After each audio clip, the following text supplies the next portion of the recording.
Imagina la oscuridad absoluta. No luz de faroles, no postes eléctricos, no callejones iluminados, solo la noche. Un cielo sin luna donde los contornos se disuelven y cada paso parece adentrarse en lo desconocido. En un pueblo medieval, hacer guardia nocturna no era un turno más. Era una prueba de resistencia, un ejercicio de vigilancia permanente, una sentencia de vigilias interminables desde el crepúsculo hasta el amanecer. Este no es un relato sobre héroes gloriosos ni batallas épicas. Este es un relato sobre vigilantes cotidianos, hombres y en algunos casos adolescentes, encargados de mantener la seguridad de una comunidad entera en medio de miedo real a ataques y saqueos, animales salvajes que rondan al anochecer, guerras, saqueos o bandas errantes en las proximidades, sonidos imposibles que parecen venir de las sombras. Era una labor que se ganaba con sudor, frío, alerta constante y en ocasiones el terror de lo impredecible. Hoy vamos a recorrer esa noche paso a paso. Vamos a experimentar lo que significaba estar solo en la oscuridad, con un arma en la mano, con los oídos atentos a cada crujido, con el miedo pegado a la piel y sin ninguna certeza de que el día volvería para ti. Prepárate a conocer la verdadera noche medieval, esa que no aparece en los libros de reyes y castillos, sino en la oscuridad de los caminos rurales, en el latido de cada alma vigilante y en el silencio que podía matarte.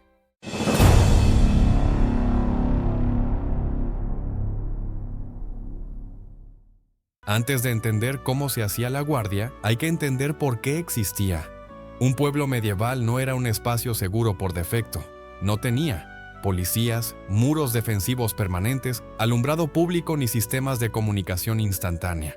La vida comunitaria dependía de la cooperación, la vigilancia y la presencia humana constante para enfrentar los peligros cotidianos. Un pueblo podía estar compuesto por unas pocas docenas de casas, establos, una iglesia y, si tenía suerte, algún pequeño recinto de madera o piedra para reuniones o defensa.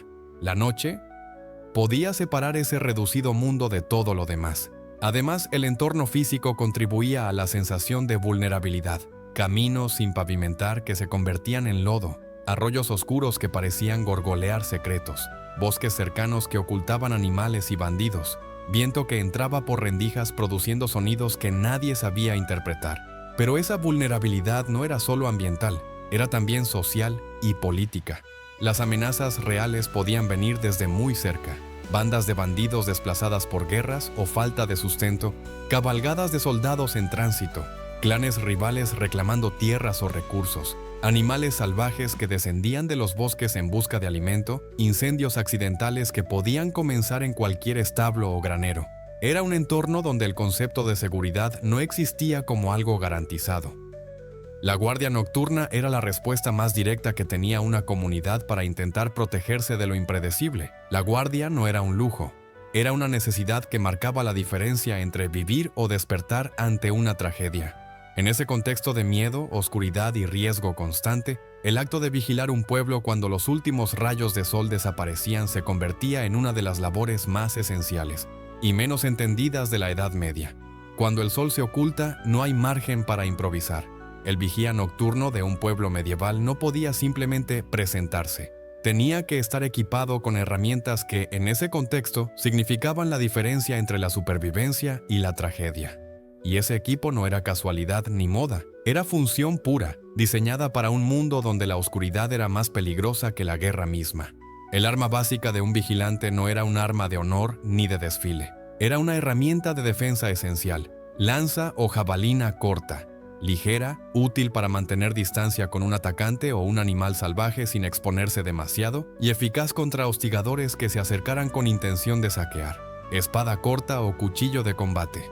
Para encuentros más cercanos, la espada larga era demasiado voluminosa para patrullar senderos y espacios estrechos. El cuchillo era práctico, rápido y mortal cuando era necesario.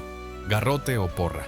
Una herramienta menos letal, pero efectiva para disuadir a intrusos sin implicar una muerte directa, útil cuando la guardia debía observar el reglamento de la comunidad.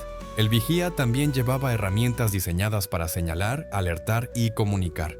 Farol con vela o grasa animal. El fuego siempre era caro y peligroso. Por eso se utilizaban faroles cerrados que podían conservar la llama sin que el viento la apagara. El vigía no quería luz constante, solo la suficiente para ver el terreno. cuerno o trompeta rústica, para emitir señales acústicas de alerta. Un solo sonido podía recorrer el pueblo entero, convocando a otros hombres, despertando al herrero o anunciando peligro real. Cuerda y ganchos, útiles para tendederos, delimitar zonas, asegurar puertas temporales o incluso improvisar trampas simples si era necesario.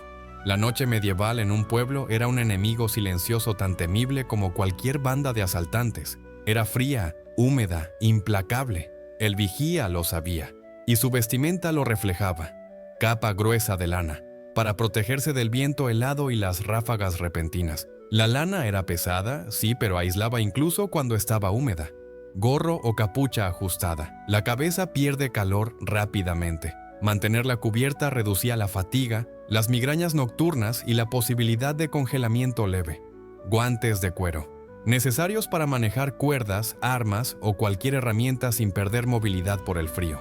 Botas reforzadas, el barro, las piedras afiladas y los charcos peligrosos eran parte del camino. Un buen calzado podía salvar un tobillo o evitar un resbalón fatal. Este equipo no era opcional, era parte del ritual de preparación. El vigía se convertía en su arma, su herramienta y su abrigo. Un cuerpo envuelto en lana, armado con metal, con la mirada fija en la noche. Y todo esto antes de que el primer sonido extraño de la noche rompiera el silencio. El reloj no marcaba las horas como hoy. La noche no llegaba a una hora exacta. Pero había un momento claro en que la luz del día se rendía por completo. Y era entonces cuando la guardia comenzaba a sentirlo. Al principio todo parecía tranquilo. Los campos se volvieron negros, los sonidos cotidianos del pueblo se disolvieron, las conversaciones, los pasos apresurados, los carros. Solo quedaron los susurros que no existían de día. El vigía estaba alerta. Su respiración era medida al principio, cortés, silenciosa, como si el aire mismo fuera demasiado visible en la penumbra. Y entonces, la noche medieval tenía su propio conjunto de ruidos, ramas quebrándose a lo lejos, un alce caminando o alguien siguiendo el sendero, hojas agitadas por el viento. ¿Fueron movimiento ambiental o pisadas humanas? El eco distante de un perro ladrando, alerta o simple confusión animal. Cada sonido podía ser señal de un lobo cercano, un grupo de bandidos en tránsito, un viajero desorientado buscando refugio o nada. Aquí no existían los sensores de movimiento, ni las cámaras nocturnas. Solo había un vigía con los oídos abiertos, los dedos tensos sobre la cuerda del cuerno, y el pulso acelerado lista ante cualquier eventualidad. El vigía no solo escuchaba, sentía cómo el frío se pegaba a los huesos, cómo su corazón parecía pulsar en sus oídos, cada latido un tambor que marcaba la tensión de la noche, cómo sus dedos se aferraban lentamente al mango de su arma o a la cuerda de su farol. En la oscuridad total, cuando no puedes ver, los sonidos se vuelven gigantes. Un crujido puede ser interpretado como un paso. Un susurro de viento puede sonar como voces humanas a lo lejos. Un aleteo puede convertirse, en la mente del vigía, en algo que no debería estar allí. Y cuando pasa esto, no se trata solo de escuchar. Se trata de interpretar, decidir y actuar en una fracción de segundo. Todo esto apenas al inicio de la guardia nocturna, porque la noche aún es joven. Y el peligro puede estar esperándote en cualquier sombra. La noche avanzaba, y el frío no era un detalle secundario, era un enemigo activo. En un pueblo medieval, el invierno y muchas noches de otoño o primavera eran despiadados. No había calefacción central, no existían mantas térmicas, ni protección que realmente aislara el cuerpo de la gélida respiración de la noche. La guardia no podía permitirse dormir bajo cobijas tibias. Debía estar de pie, alerta, esperando que cualquier cosa sucediera. El abrigo estaba hecho de lana gruesa y cuero curtido, suficiente para detener el viento moderado, pero no el frío intenso que absorbía la piedra, la tierra mojada y el aire nocturno. Cada corriente de aire era como un puñal invisible que atravesaba las capas con decisión. La piel de los dedos entumecía, las orejas se ponían rígidas, la respiración se hacía visible. Partículas que temblaban en el aire como pequeños fantasmas erguidos ante la noche. El frío afectaba. La respiración, que se hacía corta, incómoda, incluso dolorosa cuando el aire helado entraba con fuerza. Los músculos que se endurecían, temblaban, perdían fuerza. Los pensamientos que se volvían más lentos y pesados, porque la mente también lucha por mantener la temperatura interna. No era raro que un hombre en guardia nocturna sintiera lo que hoy llamaríamos congelamiento leve, sin poder darse cuenta de inmediato. Los dedos, por ejemplo, perdían destreza. Agarrar un arma, enrollar una cuerda o tocar un cuerno para sonar una alerta podía volverse casi imposible. Y aún así, debía mantenerse firme, porque no se trataba solo de soportar el frío, se trataba de no ceder ante él. Cada vez que el vigía sentía que el frío calaba hasta los huesos, sabía que debía corregir su postura, dar un paso, mover los dedos, ajustar su capa, incluso respirar más profundamente, para recordar que aún estaba vivo, aún vigilaba y aún podía responder si algo se acercaba. La noche no solo oscurecía, entumecía, no solo escondía, adormecía. Y el guardia debía luchar contra ese enemigo silencioso tanto como contra cualquier amenaza visible. Estar en guardia nocturna significaba una sola cosa: mirar en la oscuridad y no apartar los ojos de ella. El vigía sabía que los peligros no siempre hacían ruido. A veces estaban en el silencio. En la penumbra, cuando la visión falla, las sombras se vuelven gigantes. Un matorral movido por el viento se convierte en figura humana. Un árbol inclinado proyecta un brazo oscuro que parece atacar. El contorno de una roca se transforma en alguien que acecha. Y allí, en medio de ese teatro de sombras, el guardia mantiene los ojos abiertos, fijos en la oscuridad, intentando distinguir si ese movimiento fue solo el viento, si esa forma era un animal, o si era algo que realmente se acercaba al pueblo. La vigilancia no era pasiva, era una actividad activa de interpretación. Porque en la noche medieval lo que no se veía podía ser un grupo de bandidos aproximándose en silencio, una manada de lobos merodeando en la periferia, un viajero extraviado buscando refugio, o incluso una víctima de fiebre y confusión caminando sin rumbo. Mientras tanto, el silencio también tenía su peso.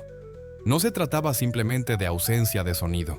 El silencio era un lienzo donde la mente proyectaba miedo, ansiedad, recuerdos inquietantes, pensamientos sobre la familia que esperaba en casa, intuiciones que decían algo está mal.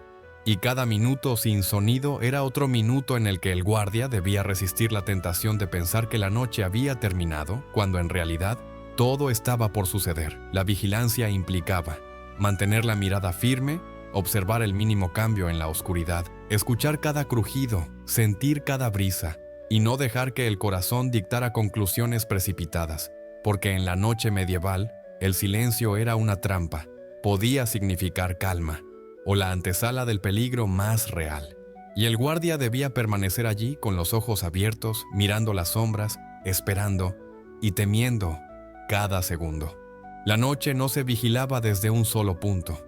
Un vigía no se quedaba estático delante de una pared o en una sola esquina. Hacer guardia significaba moverse por todo el perímetro del pueblo, seguir las murallas que rodeaban las chozas, cruzar la puerta principal, bajar por callejones estrechos y escalar a veces las pequeñas torres o plataformas improvisadas donde podía verse un poco más lejos en la oscuridad. Y cada uno de esos espacios tenía su propia naturaleza inquietante. No eran muros de fortalezas gigantescas, eran empalizadas, cercos de troncos o zanjas que marcaban límites. Las murallas emitían su propio lenguaje a la noche, madera que cruje bajo el peso del viento, tierra que se desliza silenciosamente en la oscuridad, sombras que parecen avanzar por debajo de las tablas. El vigía no caminaba, él interpretaba lo que esos sonidos significaban. La puerta principal del pueblo era mucho más que una entrada, era un foco de vigilancia constante. Una puerta puede ser abierta ligeramente por un animal embistiendo para entrar, chirriar al moverse por una corriente de aire, hacer sonar una alarma improvisada si se movía sin permiso. El guardia sabía que cualquier apertura nocturna podía ser indicio de peligro, o simplemente una sensación falsa que, por un segundo, aceleraba su pulso. Los callejones eran redes estrechas entre casas, corrales, establos. No estaban diseñados para ser transitados de noche. Eran espacios donde un sonido podía perderse y multiplicarse, donde un paso puede parecer 1000 pasos, donde cada esquina podía esconder un animal dormido, un viajero exhausto buscando cobijo o algo más siniestro. La marcha por callejones no era tranquila. Era alerta constante, interpretación de cada crujido y cada sombra desplazada. Si el pueblo tenía una torre, por pequeña que fuera, el guardia la utilizaba como puesto estratégico. Subir una torre en plena oscuridad era enfrentarse a escalones resbaladizos por la humedad, barandillas frías como el acero, alturas que se perdían en la negrura absoluta.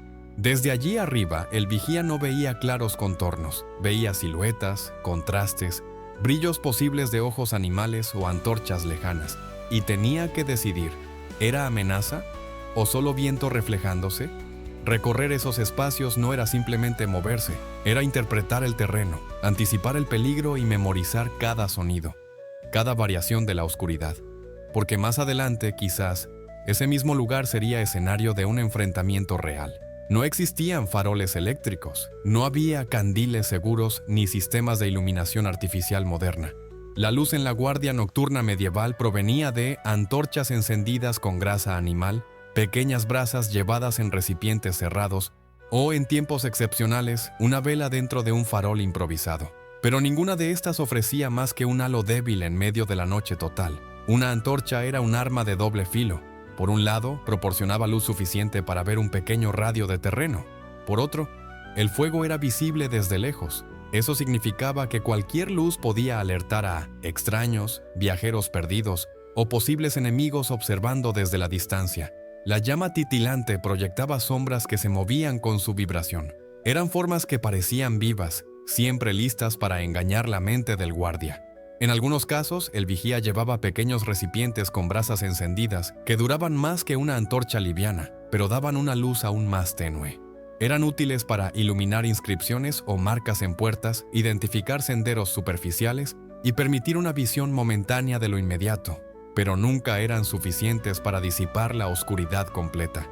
La noche seguía siendo dominante, omnipresente y desconcertante. Una chispa que cae, una brisa inesperada, un movimiento de capa. Cualquier pequeña acción podía apagar la llama.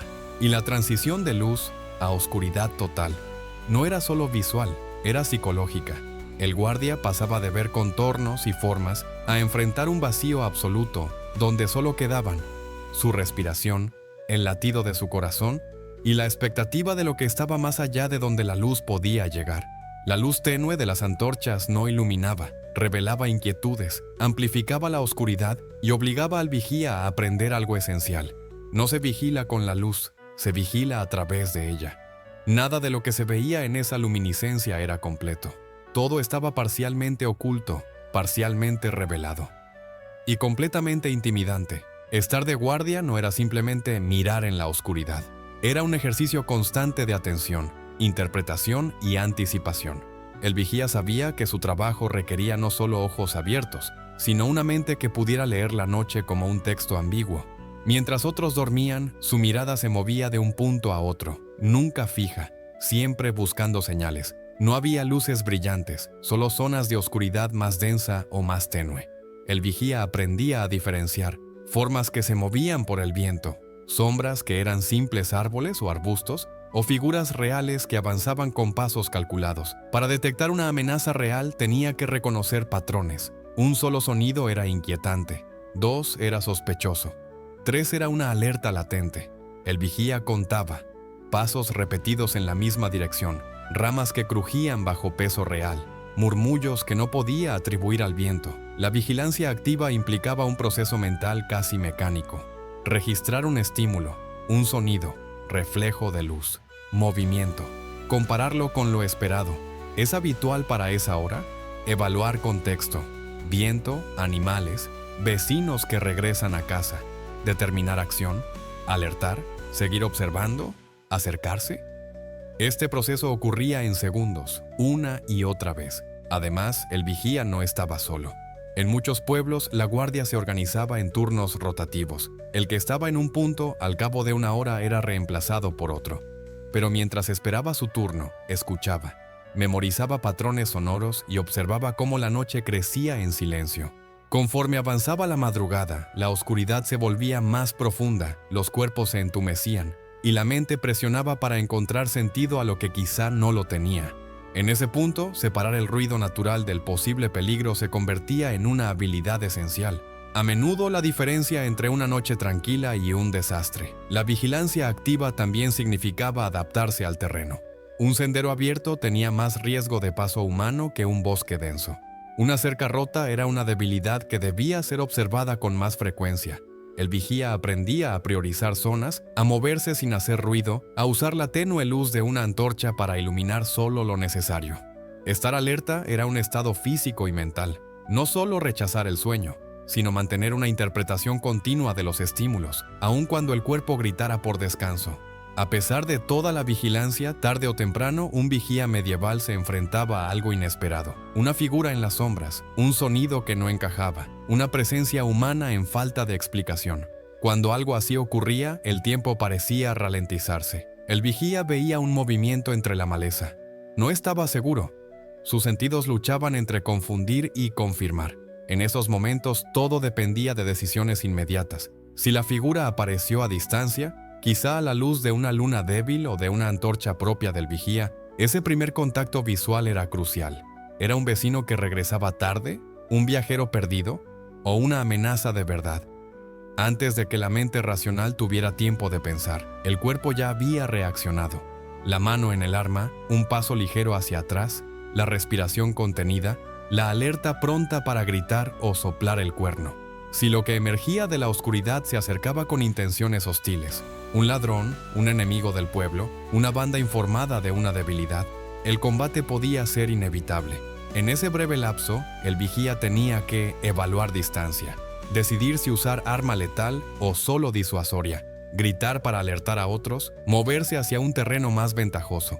La experiencia, si la tenía, era decisiva, porque las habilidades de lucha, aunque básicas, debían ejecutarse sin vacilar. En la Edad Media, cualquier duda podía costar la vida. No todos los encuentros terminaban en combate. A veces el riesgo real consistía en evitarlo con rapidez, alejarse en silencio, volver sobre sus pasos hacia un lugar seguro, alertar al resto del pueblo. Un vagabundo confundido, un animal herido, un mensajero nocturno confundido con enemigo.